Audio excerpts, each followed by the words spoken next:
So, let's start na po tayo. So ano po, di ba po mostly sa pre-production po yun. So, sino po ba yung karaniwan pong mga tao na involved po sa mga commercial making po? Tulad po sa Hindi pre-production, it's post-production Post-production, sorry. and kasi pre-production, ibang terminology. Meetings yan on technicalities. So, yeah, sige. So, yeah, on post or sa production tayo. We're on the production side. Yeah, you were asking. Sino-sino po yung karaniwan pong taong involved po sa paggagawa po ng commercial? Okay. production. Sa production, usually may cinematographer ka. Cinematographer or director of photography. Siya yung namamahala sa camera at pag-iilaw ng set. Tapos may production designer. Siya yung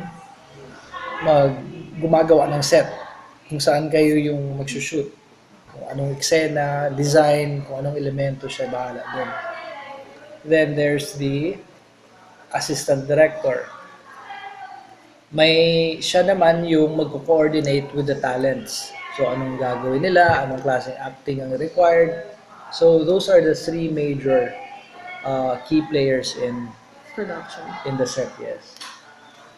So paano po ba sir yung pagiging connection po nung kuwari po nung selecta po sa advertising agency tas connection po niya sa pinaka-production team? Paano po ba nagiging process po dun? Okay. But I'll help you with a diagram. Sige po. Para lang paano siya nagsisimula, ganon. Okay, so it starts with the client. In this case, it's Selecta, di ba? So, yung client usually, these multinational clients, they will have an agency. I think for Selecta, it was low. Yes, sir. Opo. Ngayon, si client, magbibigay siya ng parang vision niya. Like brief, a creative brief, no?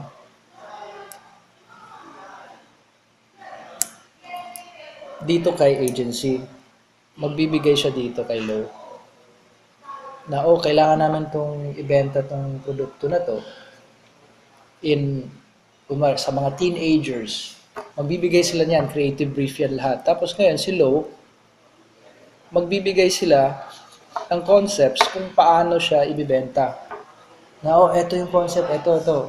Marami yan. Parang, you can sell it this way, like that. At etong benta series nga, galing na to sa Low.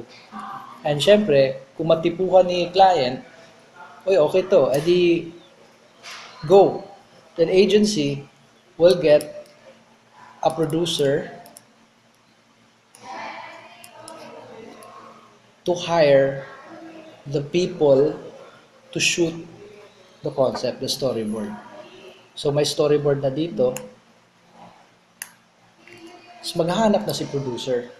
O sino kayang okay na director to do this? So siya na yan.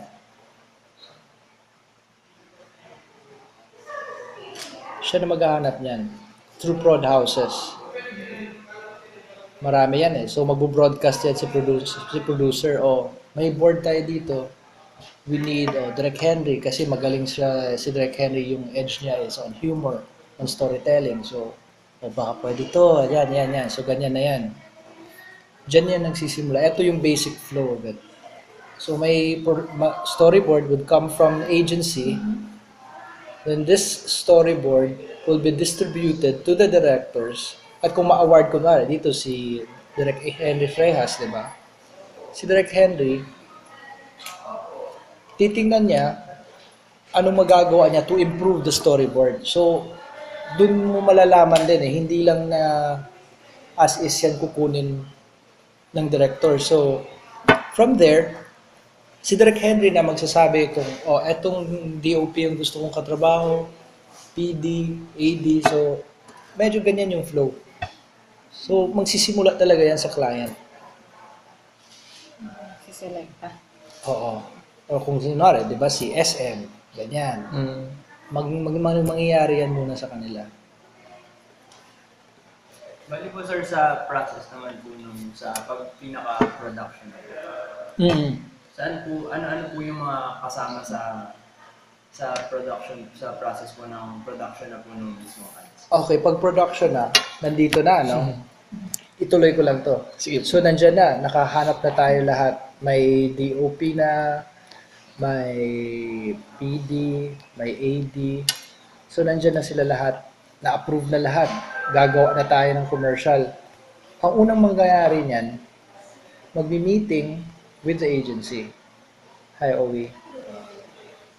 Tinatawag doon, feasibility meeting. Dito, si production house meets agency. Pag-uusapan nila yung gagawin. Yung storyboard na gagawin nila. First impression, o yung, sorry. Before that pala, briefing pa. Production house at agency pa rin to. First meeting to. O, parang ako yung agency, congratulations. Kayo yung shoot ng commercial. So, di-discuss nyo yung storyboard na gagawin. Production house will ask questions. O, anong kailangan? Very detailed yan. Anong logo, ganyan-ganyan, may mga maselan ba, ganyan-ganyan, anong talents yung kailangan, mga bata, ganyan-ganyan. So, briefing yan. Then, feasibility meeting, ipipresent na ngayon ng director sa agency kung ano yung yung vision niya at yung balak niyang gawin. So, present niya yung storyboard na na-improve na. Dito yan sa feasibility meeting mangyayari. And when agency sees it, okay, maganda to, pero eto, baka pwede natin i-adjust pa to kasi medyo malabo, baka masailan sa kliyente at audience. So, dito, i-assess yung board ni director sa feasibility. Director statement po kasama na po doon. Dito na yan sa feasibility meeting. Pero agency pa lang yung kausap. So, feasibility meeting could be 1 or 2. So, pwede yung una, then kung hindi pa masaya yung agency, may second feasibility meeting na hanggang maging aligned lahat ng tao involved. Then, after everyone is aligned with what they have, dito na yung pre-production meeting. May panibago na naman po parang pre-production. No, pre-production meeting this time is with client. I-present na nila ngayon kung anong napag-usapan nila. So, then client needs to approve it. Kung ayaw naman ni client, Meeting ulit. may isa pang pre-production meeting kung kailangan.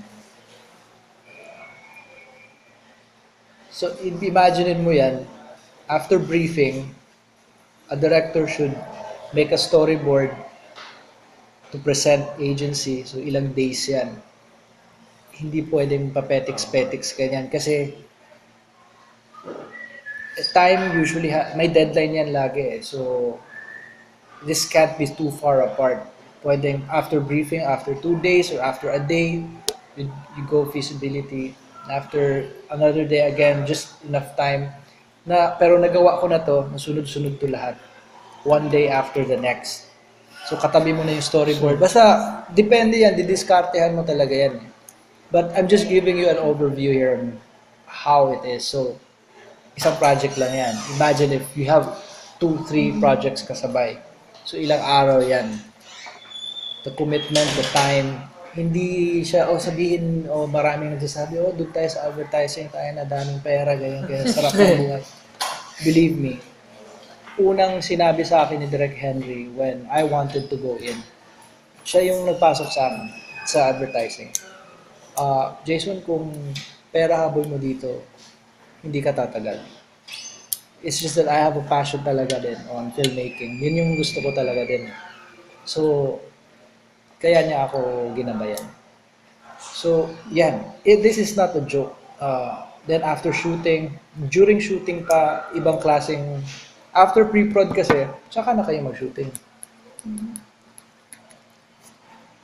Preferably, lahat ng kailangan mong malaman, alam mo na dito sa pre-production pa lang. Para yung shooting, ideally, no? Wala na yan. Walk in the park na yan. Shoot lang kayo ng shoot. But sometimes, may mga problema, so tumatagal yung shoot. Sir, bali po, yung sa shoot po, gan po, madalas sinushoot yung normally. Normally one One day. day. One day. One day, oo. Pero Pag nagkaroon lang po ng mga problema, tsaka po siya nadali. depende talaga sa board eh. Malalaman mo naman agad kung nasa isang location, sa dalawang location ng ginagalawan mo, kaya one day. Pero 3 or more, yun na yung mahirap na kasi babaklasin mo lahat ng ano eh. Then after shoot, yun na, mag-offline. Offline editing. Anong nangyayari sa offline editing? Basically, assembly lang to. Story flow. Dito kinakat na, kung 30 seconds, titingnan niya yan. As in, cut to cut lang yan. O, titingnan niya, raw, wala pang special effects, grading, wala ganyan. So, pag okay na, minsan may VO na dapat din dito, pero dummy lang lahat. Music, dummy. So, dito mangyayari yan lahat to see if everything works as it is pa. Then after mag-approve, yung una, syempre, agency titingin. Then kung okay na sila, tsaka kayo papasok yung kliyente. Then if everything's okay, tsaka na yung grading. Sa online. Not yet. So, i-grade yung mga materials na ginamit sa offline. Hindi naman pwede i-grade lahat eh.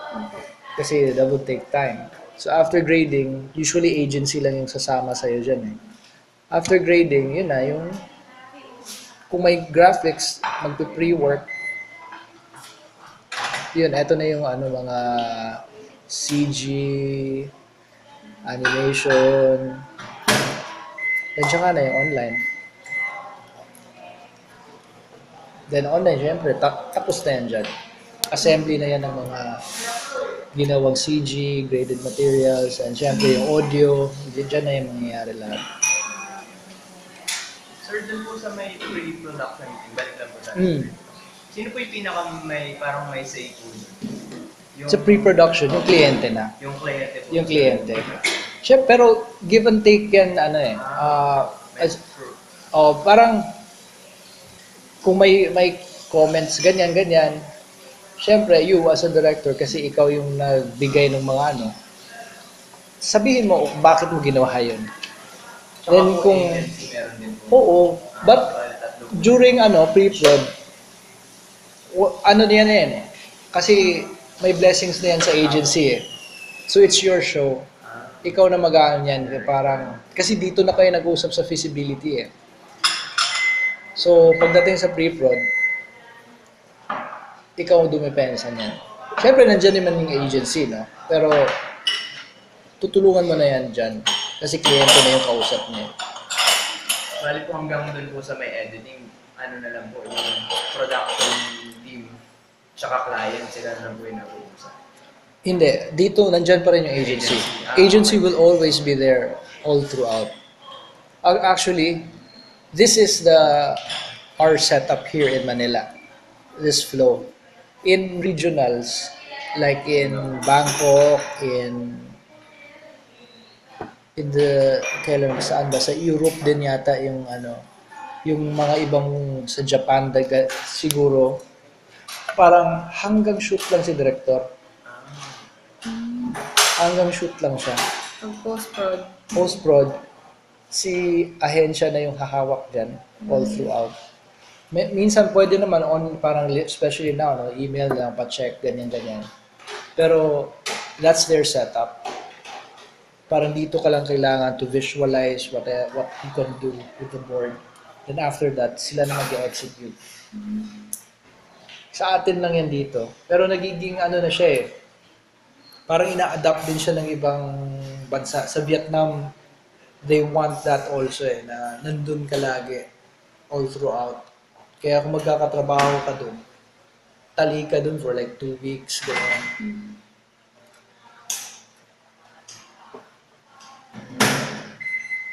So yung, di ba po, sa tapos na po dyan sa online editing.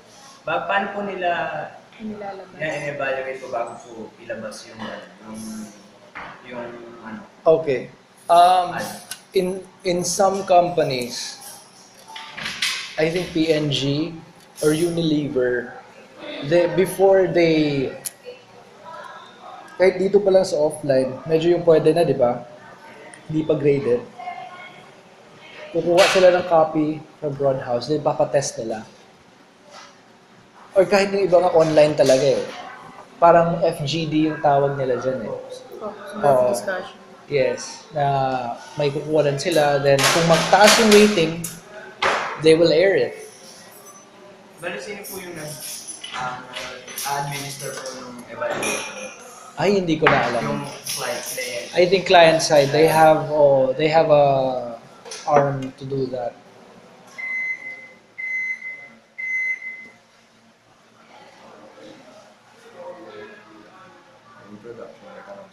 Hindi. Yung about sa human. Evaluation. Oo. So, kung di ba po, familiar na po kayo dun sa Selecta Corneto 20 series? Kung i-evaluate niyo po kaya siya as a whole, Tingin ko effective siya, oo. Kasi, ano talaga, especially nung una siyang lumabas, there was nothing like it. Nakakatawa siya. And, hindi siya masakit tingnan eh. Parang nakakaalyo siya eh. And it's very short, like 15 seconds lang per ano eh.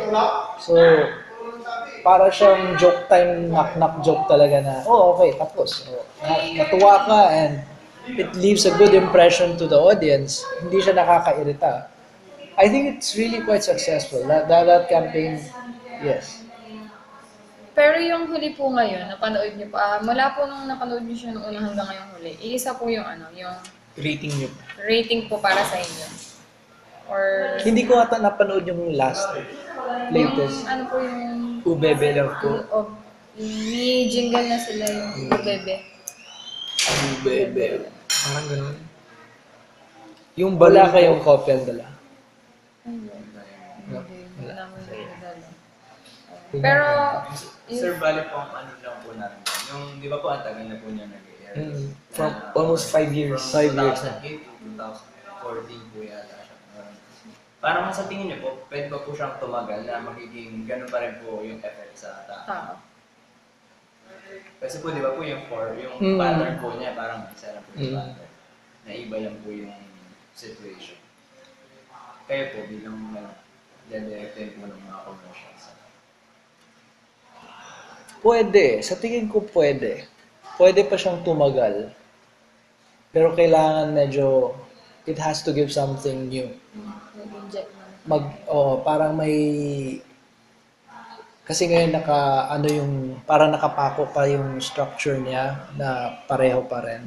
Siguro kung may gawin silang bago, it would revitalize the effect now. Parang, makaka-grab siya ulit ng attention like how it came out, for the first few months. Siguro ganun. Kung may bago silang malagay, then it would be, pero pwede yan tatagal kasi concepts naman, anything goes talaga din eh. So yung series po ba na yan nung ginagawa po nila yung isa, may nakaantabay na po na isa din for the next... Ay, hindi yan ganun. Parang kung may gawin sila ngayon lang yan. Then later on lang, Sa po susundan. oo. Pero minsan, they make 2 or 3 at the same time. Pero it's umbrella na for one flavor or something. Ganun yan.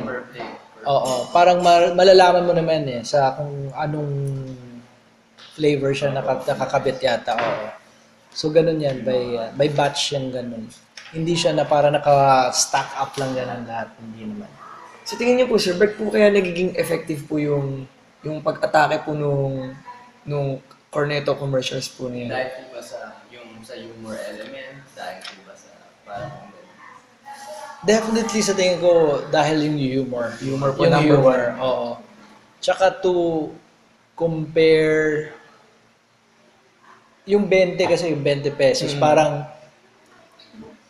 pwede pa siyang alam mo yun, pwede ka pang sumaya sa 20 pesos. Yun yung concept na pick up ko sa kanya, no, na hindi siya worthless 20 na pwede mo talagang may makuha ka pang sasaya ka dun.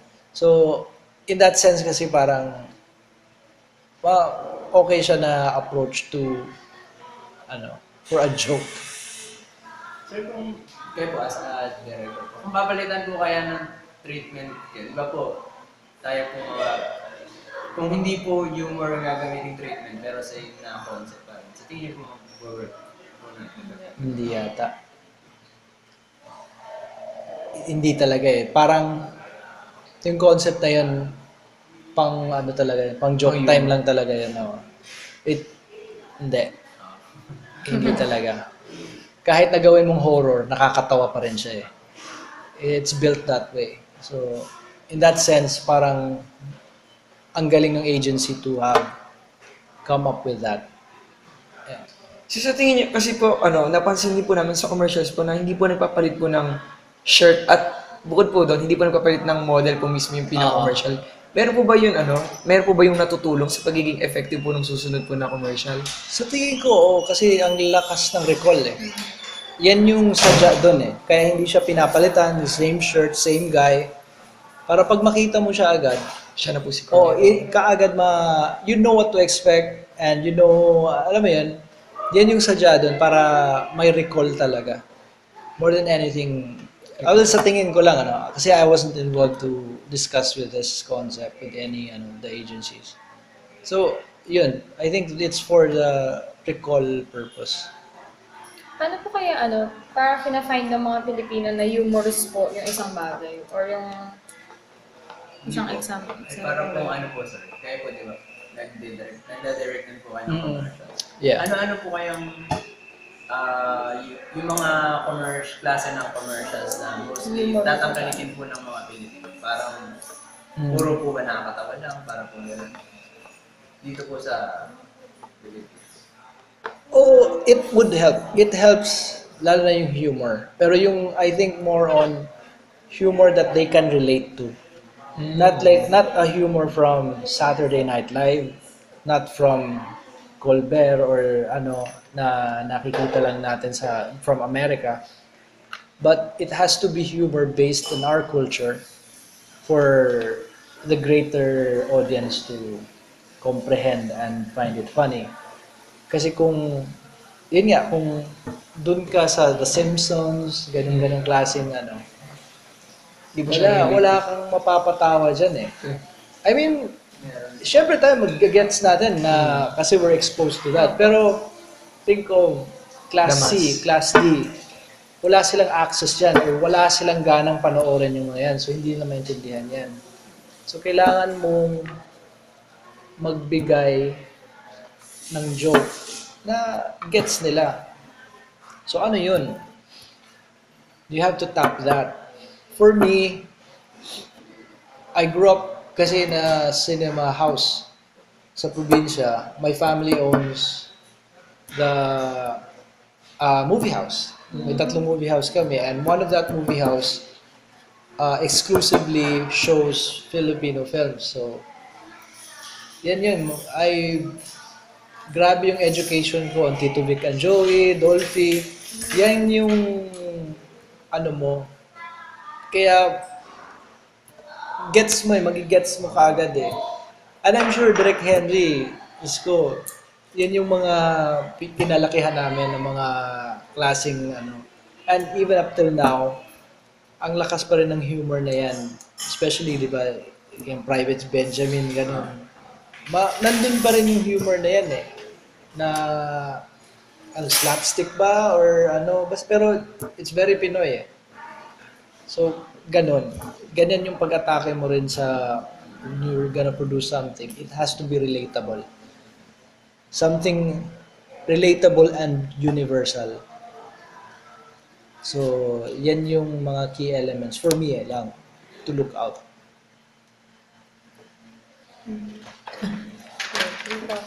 Kasi halos lahat, ito din po. Kinwento nga rin po sa amin ni Sir Henry. Yun. Hindi naman, pareho lang naman, Opo, pareho. Yung nga po yung maganda. Galing nga po. Oo, kasi When I started, believe me, I don't know that. I completely didn't know that. When he took me in, kasi nakita niya yung reel ko, and he just wanted me to do directing jobs here. So bumuntot talaga ako sa kanya. I went to meetings with him just to know what happens. And I learned that una sa kanya talaga. Hindi ko alam yan. May isa akong kaibigan na hindi niya alam anong mangyayari sa feasibility meeting. Diyos ko, napahiya talaga siya. Kasi harap-harapan na ano. Kaya importante na alam mo anong ganun talaga. I mean, in any meetings that you guys will go to, di ba? At least know what you're gonna do, know what you're gonna say when you meet those people. Hindi ko kaya naman ito. Pero okay na po ito. May ano na. Okay. I-print na po namin ito eh. Yun na yung ano. May diagram na po eh. Okay, by GC. Sir, pan nga pala kami ng... Ay, ako rin. Si Upil. Ay, ako sir, opo sir. Ayun. Off ko na yung record. Ako ko na. Oo. Yung sir, totoo ako sa music video ng pupil niya.